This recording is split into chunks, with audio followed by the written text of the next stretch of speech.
firman Tuhan sebentar. Dan kita punya target dalam hidup kita, harus punya target dalam hidup kita bahwa kita pasti mengalami pembaharuan.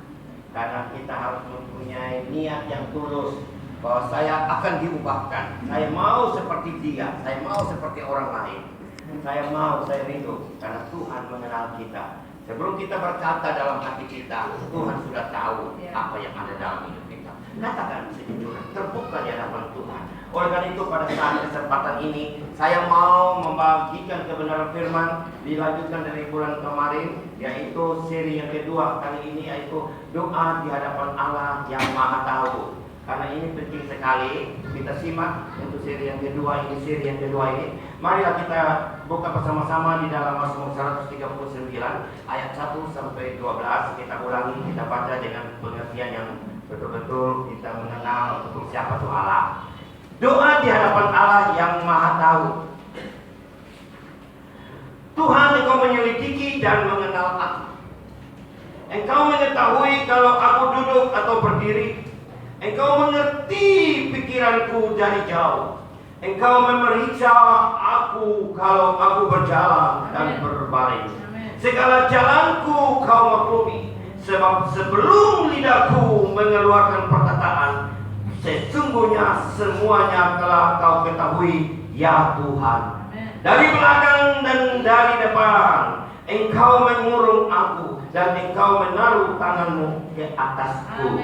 Terlalu ajaib bagiku pengetahuan itu, terlalu tinggi, tidak sanggup aku mencapainya. Kemana aku dapat pergi menjauhkan rohmu? Kemana aku dapat lari dari hadapanmu? Jika aku mendaki ke langit, Engkau di sana. Jika aku menaruh tempat tidurku di dunia orang mati, di situ pun Engkau. Jika aku terbang dengan sayap fajar dan membuat kediaman di ujung laut, juga di sana tanganmu akan menuntun aku, dan tangan kananmu memegang aku. Jika aku berkata, biarlah kegelapan saja melingkupi aku, dan terang sekelilingku menjadi malam, maka kegelapan pun tidak menggelapkan bagimu, dan malam menjadi terang. Seperti siang, kegelapan sama seperti terang. Bapak Ibu Saudara yang dikasihi Tuhan, adik-adik semua, anak-anak muda yang hadir pada pagi hari ini, di sini kita diberitakan kepada kita tentang Allah itu Maha Tahu. Allah itu ada di mana-mana. Dia ada sedang mempedulikan kehidupan kita. Dikala kita susah ataupun dikala kita senang, dikala kita lagi menjerit, dikala kita lagi tertindih, dikala kita senang, di situ Dia senantiasa ada. Mazmur 139 ayat 1 sampai 12 ini dengan judul doa di hadapan Allah yang Maha Tahu. Ada amin. Hidup beriman, saya katakan, hidup beriman mudah sekali diucapkan, namun tidak mudah untuk dimengerti. Amin. Apalagi dilakukan. Mudah diucapkan. Hidup beriman mudah sekali kita ucapkan, tapi sulit kita mengerti. Apalagi dilakukan. Saya percaya ketika kita melihat akan ayat ini, setiap kebenaran tidak akan berarti. Yang kita miliki, yang kita mengerti itu, setiap kebenaran tidak akan berarti jikalau kita tidak taati dan lakukan. Ada amin saudara? Di dalam praktekkan di dalam kehidupan hari-hari. Inilah yang membuat sebuah penulisan saya di seri kedua, bahwa betapa sulitnya teori dengan praktek. Meskipun hidup ini penuh dengan persoalan. Saya saja punya masalah, punya persoalan. Ada sisi gelap, ada kemiskinan, ada kemelaratan, ada susah, ada sakit penyakit, ada kekurangan. Lebih banyak susahnya daripada senang. Tetapi begitulah ritme kehidupan umat manusia di kolong langit ini. Tetapi yang kita harus lihat, ada sisi terangnya Kristus yang berikan kepada kita. suatu kemegahan, suatu kebanggaan bahwa Dia sedang melihat kita. Dia sedang memberikan curahan kesetiaan, kehadiran, perhatian, kedekatan, persekutuan, penghiburan, damai sejahtera. Itu Dia ada di dalamnya. Amin. Dia sedang bekerja mendatangkan kebaikan bagi orang-orang yang mengasihi Dia. Dia sedang bekerja yang kita tidak pernah melihat. Hanya dengan iman kita dapat melihat Dia turut bekerja bersama-sama dengan kita. Karena kita niat yang tulus, Dia bersama-sama dengan kita niat yang tulus untuk mendapatkan kebaikan-kebaikan bagi kehidupan kita. Inilah yang membuat makanya kita tidak perlu takut. Sekali lagi kita tidak perlu takut menghadapi hidup ini. Kau takut, tidak takut, tetap hidup ini berjalan. Amin. Hanya merugi dalam kehidupan kita. Sudah melewati momen-momen yang tertentu, yang indah-indah dalam hidup ini. Amin. Kau percaya tidak percaya, itu akan terjadi. Yang sudah pasti terjadi. Dan itu sudah dinubuatkan. Masalah penderitaan, masalah sukacita, damai sejahtera sudah jadi satu semua. Jadi jangan karena ada persoalan kita menghindar dari ibadah, ada persoalan kita menjauh dari pelayanan. Kalau semangat kita dekat dengan Tuhan, kita berdoa dengan Tuhan, kita datang 1 kali 24 jam di gereja. Biasa-biasa saja hidup ini. Saya percaya ketika kita merenungkan itu dengan baik, maka kekhawatiran mengancam kehidupan kita. Apalagi dengan sekarang kita mendengar berapa banyak dokter yang mati kemarin. Berapa banyak corona yang merenggut jiwa. Dengan corona ini sangat menakutkan anak-anak Tuhan. Seolah-olah kita besok juga akan mati. Kita ketakutan. Sesungguhnya kita tidak perlu takut mati di mana, cara mati di mana. Tetapi yang kita takutkan, apakah saya mati nanti? Saya sudah dibenarkan Tuhan atau tidak? Itulah yang menakutkan hidup kita. Kan hidup kita itu bukan di dunia ini, tapi yang sebenarnya hidup kita di atas bersama dengan Allah Bapa. Apakah kita layak di hadapan-Nya? Tuhan tahu apa yang sedang kita gumulkan. Ibu Esther minggu kemarin saya ingat ada khotbah itu tentang kekhawatiran. Tidak perlu kita kekhawatiran terlalu berlebihan. Yang paling penting kita waspada, menjaga jarak, memakai masker, mencuci tangan, protokol kesehatan. Saya orang gugus ke protokoler dan harus mempromosikan itu. Kita berhati-hati, kita bersama-sama, kita turut mewaspadai, tapi Allah juga turut di dalamnya. Amin.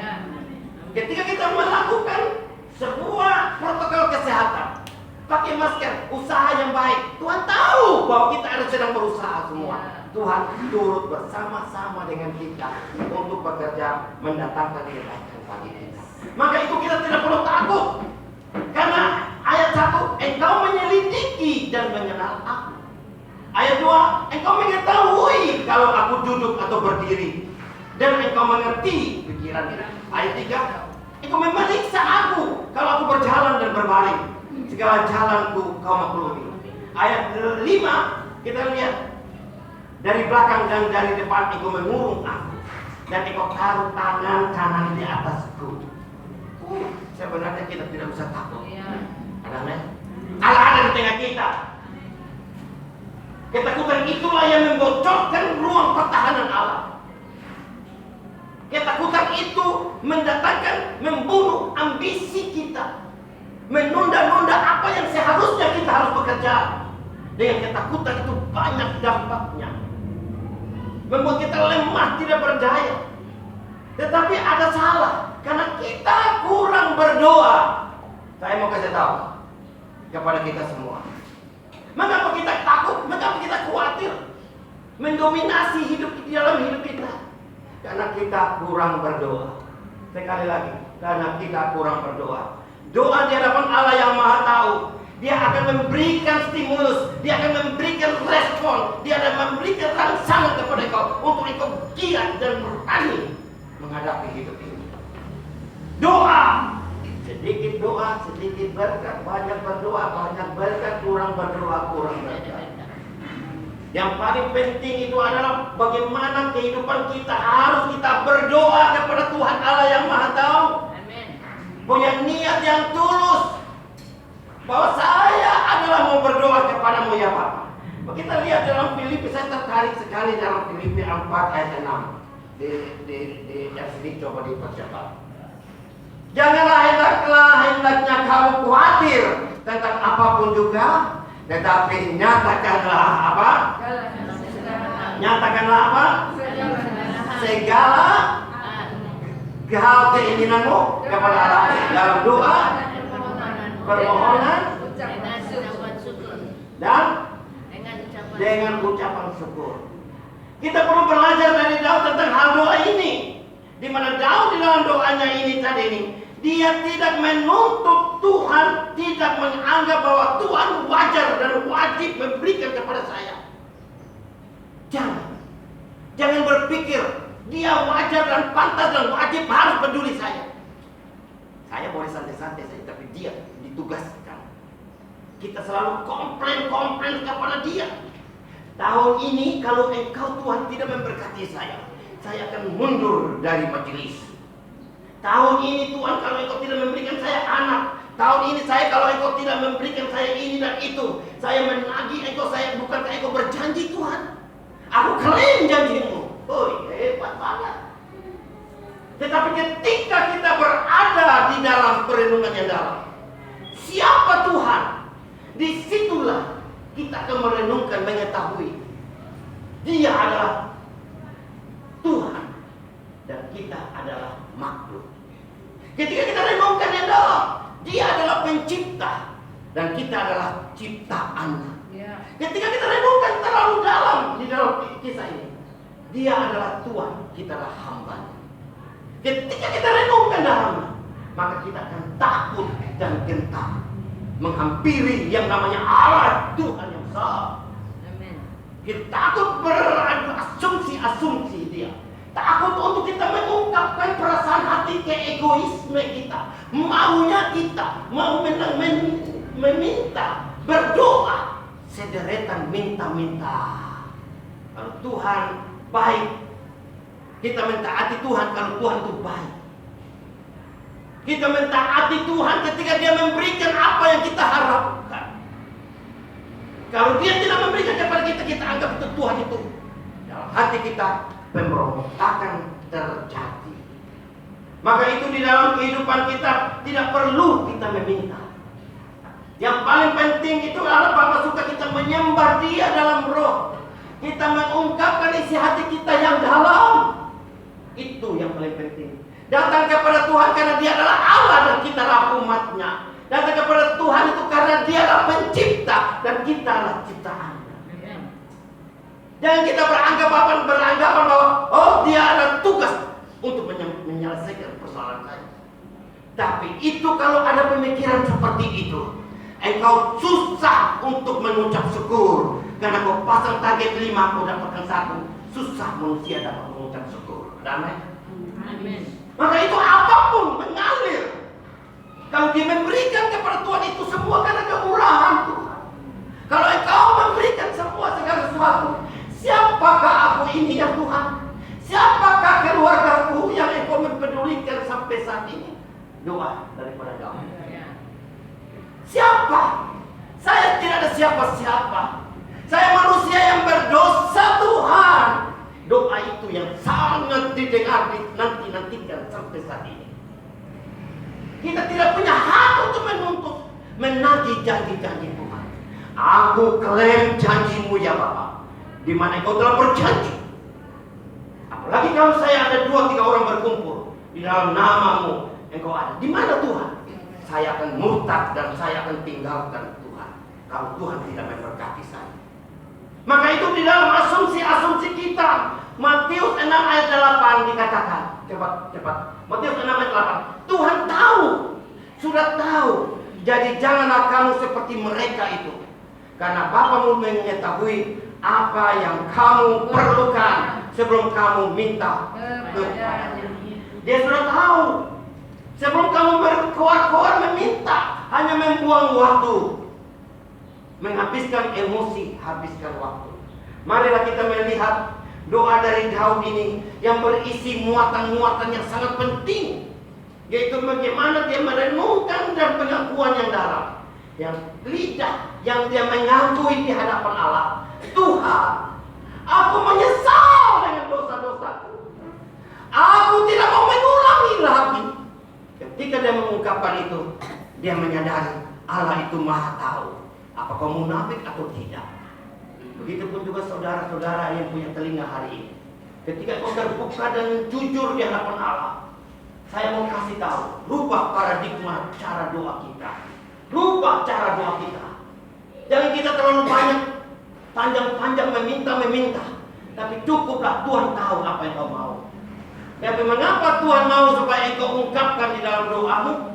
Matius 7 ayat 8. Ketuklah pintu, mintalah, Tuhan bilang, supaya ada kontak, hubungan pribadi, hubungan relationship, hubungan relasi dengan Tuhan. Tuhan rindu engkau ada dalam persekutuan dengan Dia.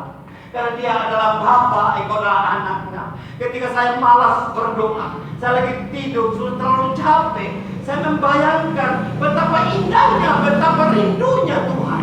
Ketika saya berdoa, mengucap syukur kepada Dia, Dia lagi tunggu saya di sana. Katakan dalam hatimu, Tuhan, engkau lagi sedang menunggu saya. Kalau saya tidak datang, Tuhan, saya rindu untuk saya ungkapkan rasa saya. Merupakan olah pikir, olah rasa yang saya ada dalam hati nurani saya. Saya tahu Tuhan, kalau saya tidak berdoa, engkau pasti stres ya Tuhan. Katakan dalam hati. Ketika engkau lemah, pasti engkau terbangun. Engkau dimotivasikan dirimu, bukan orang lain yang membangunkan engkau. Kasihan Tuhan, Dia rindu, Dia pencipta, Dia mau supaya saya berkomunikasi dengan Dia. Itulah yang diungkapkan oleh pemazmur Daud. Betapa penyesalan dia di dalam doa ini. Betapa penyesalan yang dahsyat dan yang besar, merupakan sebuah kepedihan hati akan dosa-dosa yang dia telah kerjakan sepanjang kehidupan sejarahnya Daud. Di situ ketika dia mengungkapkan, dia menyesal. Bukan kita, seperti kita. Tuhan, ampuni saya Tuhan. Menangis, air liur, lidah, hidung, mata, mulut, semua keluar. Besok kumat. Karena apa? Tidak menyesalkan dasar hati yang dalam. Tuhan tahu persoalannya. Tuhan tahu apa yang akan terjadi dalam hidupmu. Tidak akan engkau dapatkan sesuatu. Tetapi perenungan yang dibuat oleh pemazmur Daud merupakan sebuah kepedihan, penyesalan kita katakan. Penyesalan itu kehidupannya, kepedihan akan dosa-dosa yang telah dia kerjakan dalam kehidupan ini. Saya ingat ketika pada waktu itu saya ada di Kupang, ketika saya dari Sumba, saya sudah bersaksi di sini, bahkan saya sudah KKR dulu di Soe. Saya ungkapkan dosa-dosa saya, ya masih ingat saudara, betapa dosa-dosa saya. Saya mau selingkuh ada, mau kerja curang ada, mau segala macam ada, merokok satu hari 2-3 bungkus, pokoknya rusak ada. Tapi ketika saya sampai di Kupang, saya membawa kehidupan saya yang baru. Sampai saya di Kupang ini, saya mau hidup Tuhan. Kalau engkau tidak ada Tuhan, mati saya Tuhan. Saya tidak mau bersaing dengan orang-orang di Kupang ini, bagaimana ini Tuhan. Saya lihat orang bawa kerupuk banyak-banyak untuk jual, kapan kayanya ini Tuhan bawa kerupuk banyak-banyak. Satu ruangan kerupuk itu tidak akan kaya-kaya. Ya, saya lihat ini hidupnya orang semakin tambah susah. Tapi ingat, ada satu hal yang membuat saya berani.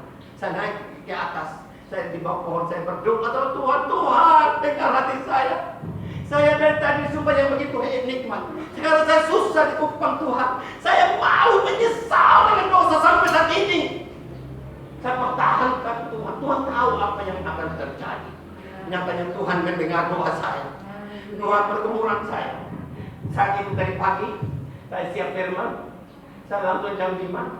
Saya langsung menangis. Setiap hari saya menangis. Tuhan, betapa baiknya itu.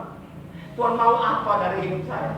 Saya langsung pergi ke kamar. Saya panggil, mau kita berdoa, Tuhan ada sesuatu yang berbicara dalam hati saya.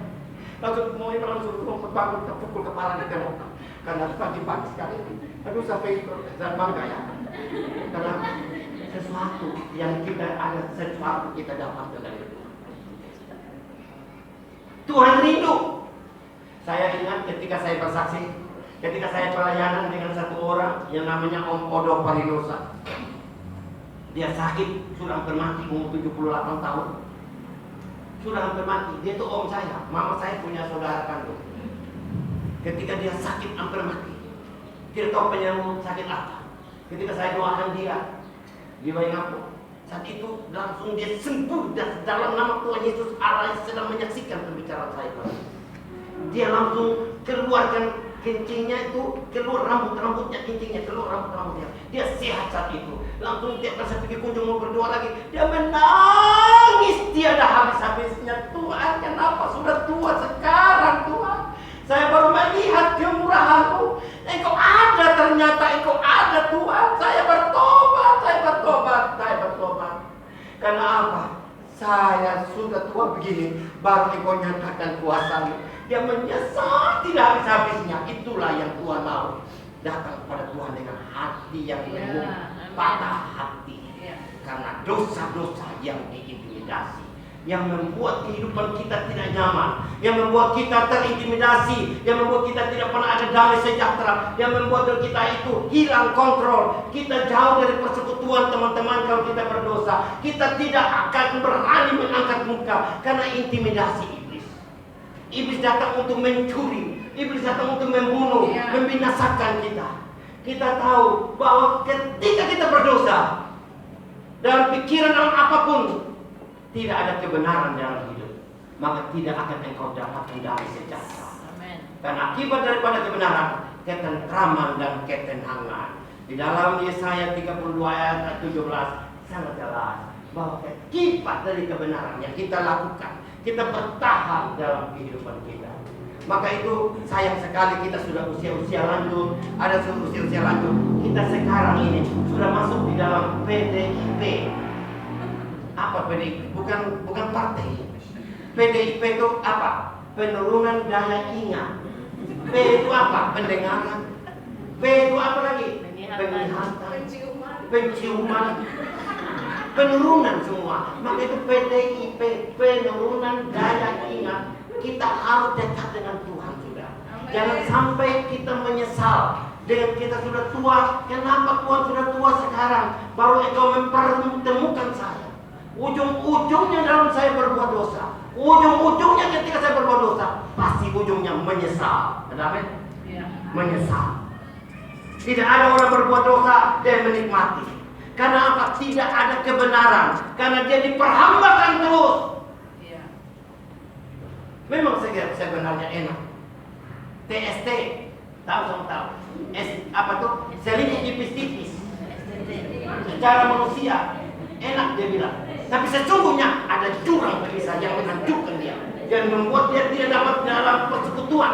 Dia pasti tidak dapat ditipu diri bahwa dia pasti akan minder karena perbuatan dosanya itu. Maka Yesaya 59 itu otak saya dan Cimoy paling ingat Yesaya 59 ayat 1 dan 2. Coba kita buka bersama-sama. Dosa itulah yang membuat kehidupan kita. Yesaya 59 ayat 1 dan 2. Sesungguhnya tangan Tuhan tidak kurang panjang untuk menyelamatkan, dan pendengarannya tidak kurang saja untuk apa? Untuk apa? Mendengar. Tetapi yang merupakan pemisah antara kamu dan Allah, ya segala kejahatan yang selalu merenggut kehidupan kita. Kejahatan kita yang membuat pemisah di dalam doa-doa kita. Saudaraku yang kekasih, di dalam Mazmur yang saya ingat selalu, Mazmur 51 ayat 3 sampai 5. Kita melihat pengakuan renungan dari hasil perenungan Mazmur 51 ayat 3 sampai 5. Kita lihat bersama-sama, kita belajar bersama-sama apa yang ada di situ. Mazmur 51 ayat 3 sampai 5. Nah.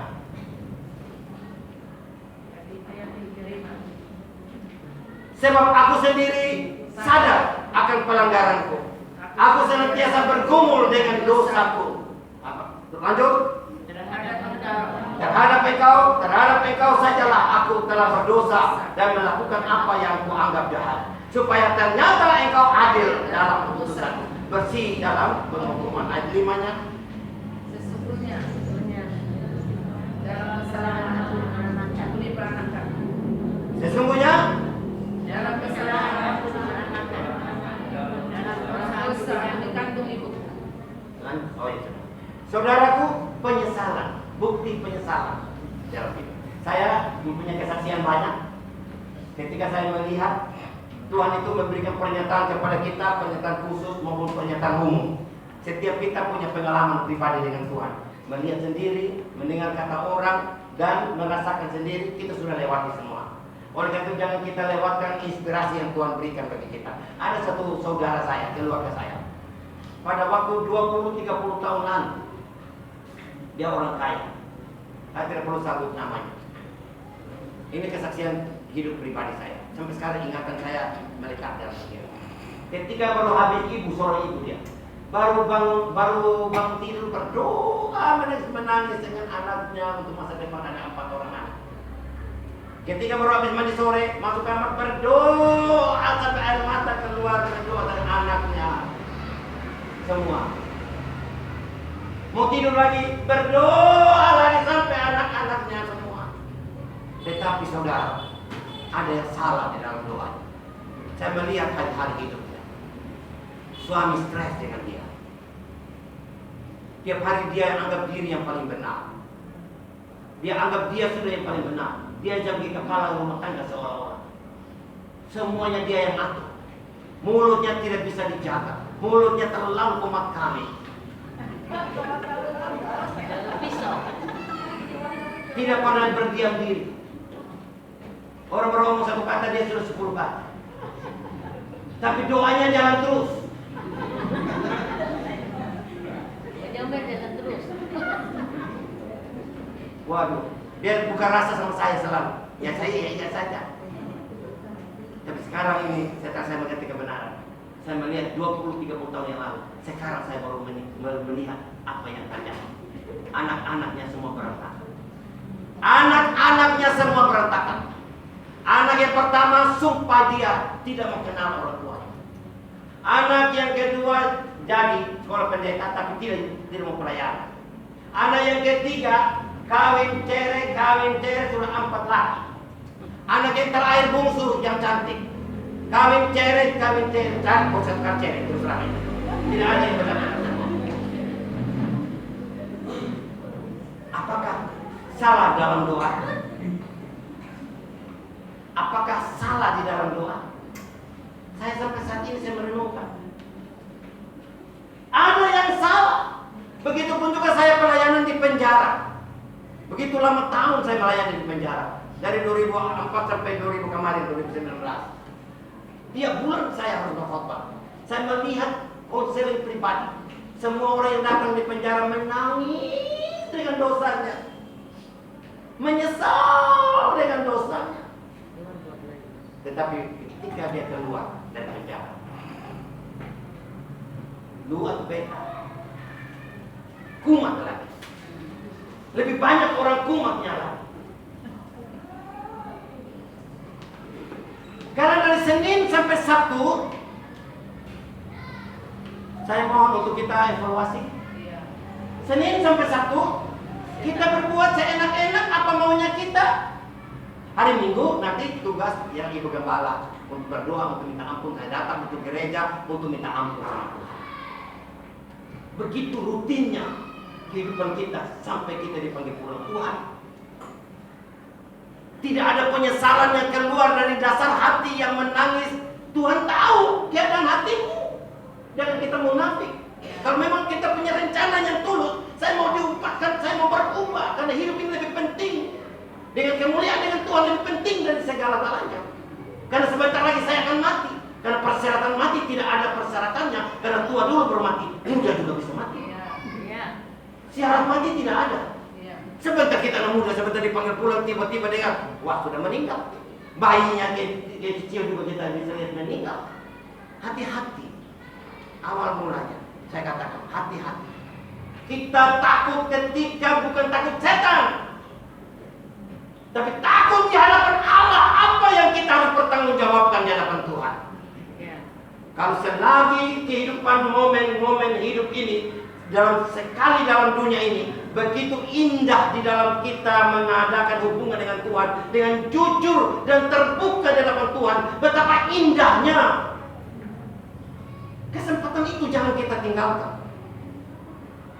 Ketika kita terbuka di hadapan Tuhan dan mau meninggalkan segala dosa-dosa itu, dan kita mau datang kepada Tuhan dengan penuh penyerahan,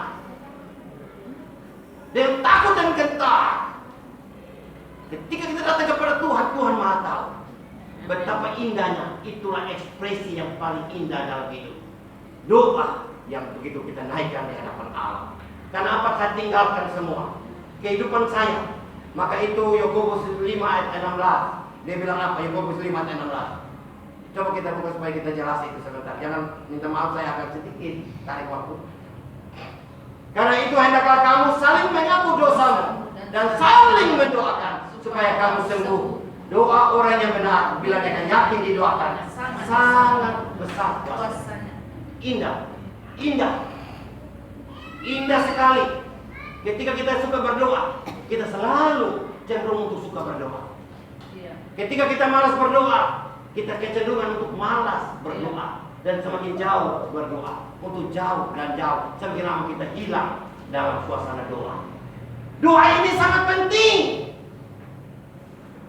Kita tidak tahu hidup kita ini kayak apa. Apakah kenalan Tuhan atau tidak? Yang pasti bahwa kita yakini dengan doa kita dengan bersih di hadapan Allah. Selalu saya nyanyikan.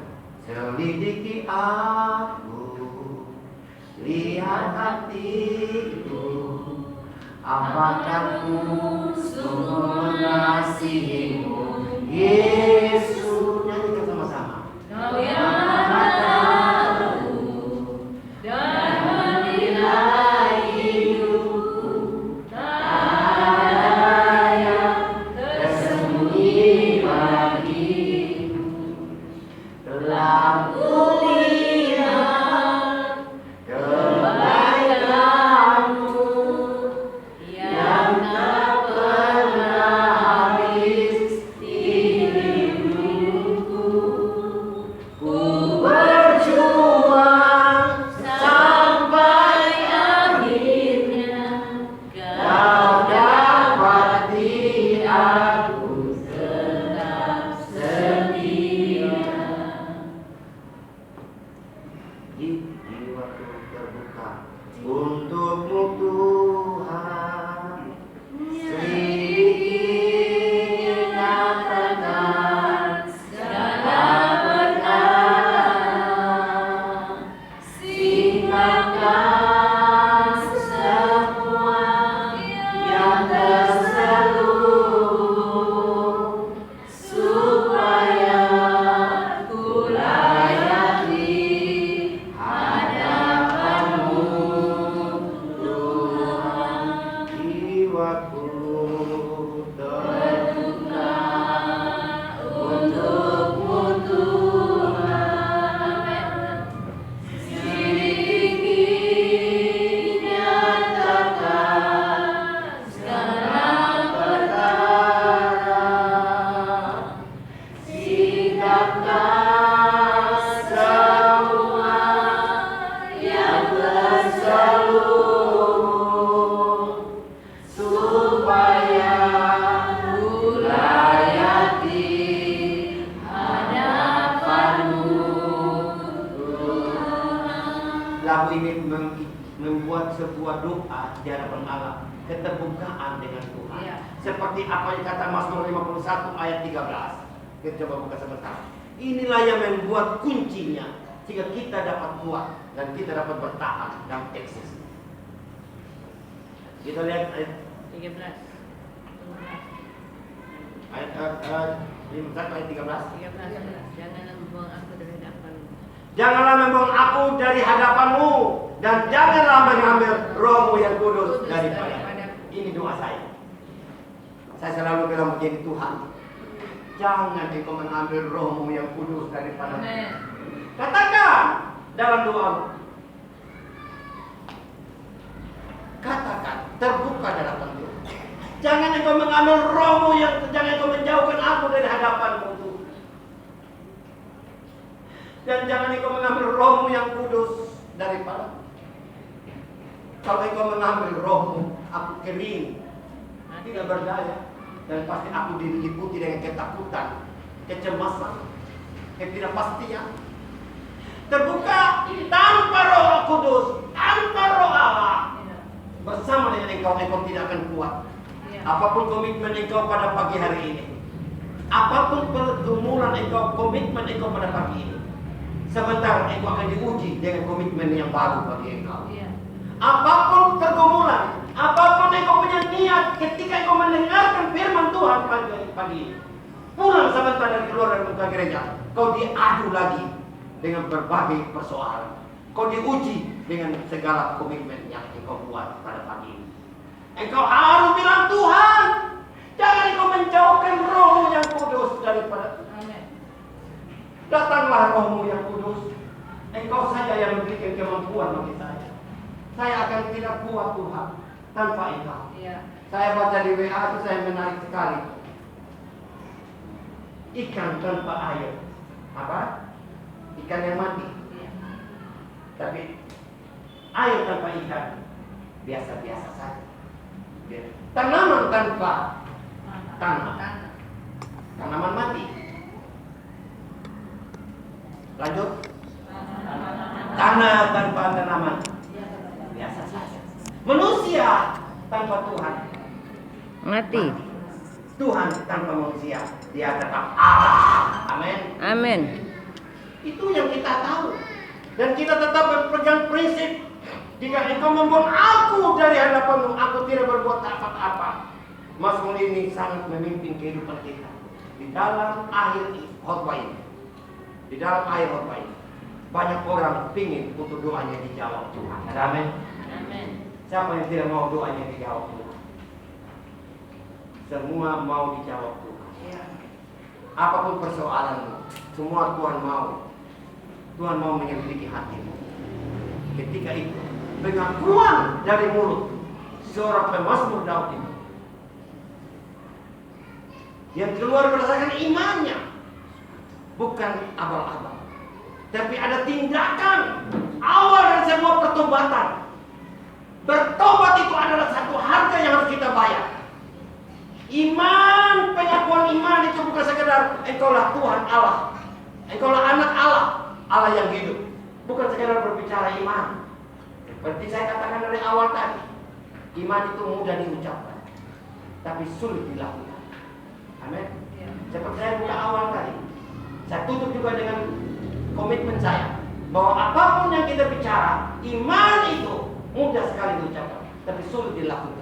Tetapi iman yang dimaksudkan Tuhan itu bukan sekedar iman pengakuan, pengakuan enak-enak, iman yang ada melekat di dalam otak, kepercayaan, keyakinan yang melekat di otak dan pikiran saja. Itu bukan iman yang sebenarnya, tapi iman yang harus mengalami gebrakan. Iman yang hasil dengan perbuatan. Iman tanpa perbuatan mati. Iman tanpa perbuatan, maka itu harus ada harga yang harus kita bayar. Itulah pertobatan. Amin. Kalau kita bertobat, kita harus hidup kita semakin hari semakin keserupaan dengan Kristus. Amin. Kita harus lebih berjuang. Ada tadi lagu tadi saya ingat tadi, berjuang tadi. Kita harus berjuang untuk mendekatkan sifat keilahian seperti serupa dengan Kristus. Kita harus berani mengatakan, berani meninggalkan gaya hidup, berani meninggalkan cara hidup, berani meninggalkan dosa-dosa. Itu berat, tapi itulah yang harus kita bayar pada paginya. Amin. Amin. Amin. Itulah yang kita harus bayar dosa kita. Tadinya kuat saya kuat dosa yang tertanam dalam hati saya yang enak-enak saya tinggalkan. Itu cuma perjuangan. Itu adalah harga, itu pengakuan, itu sebuah pertobatan yang kita buat. Amin. Ketika itu kita terbuka di hadapan Tuhan, kita selalu nyanyi. Jiwaku terbuka untuk. Mari kita bangkit dan saya serahkan kembali kepada nyata